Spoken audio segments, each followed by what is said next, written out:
After only the first full day of deliberations, 12 hours, the jury came back Tuesday afternoon telling the judge they had reached a partial verdict. But he said at this point, that's not good enough. Sean Combs' family left the courthouse Tuesday not knowing if they'd ever see him outside of prison walls again. Moments earlier, Diddy and the rest of the court learned a jury of his peers had reached a partial verdict. However, the foreperson told the judge some members were unpersuadable, deadlocked about whether to convict or acquit on the top count of racketeering.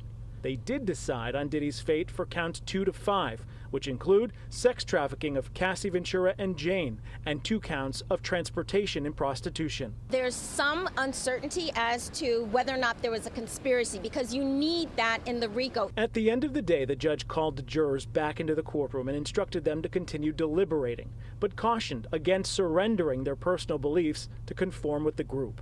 The government suggesting the judge read them a so-called Allen charge if still hopeless on Wednesday. Which is when you sort of dynamite that jury and get them to consider the evidence and try to get them to make a decision. Earlier Tuesday, the jurors sought testimony transcripts from Cassie Ventura and escort Daniel Phillips, specifically about instances of physical abuse between Cassie and Diddy.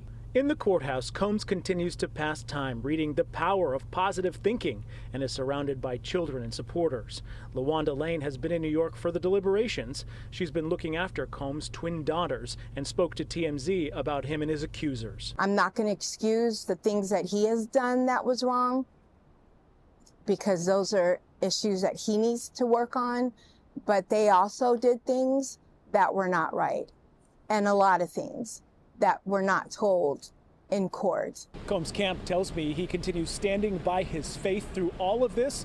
The jury will be back at 9 a.m. Wednesday morning to try and work out their differences on that final count. In Lower Manhattan, I'm Anthony DiLorenzo, Pix 11 News.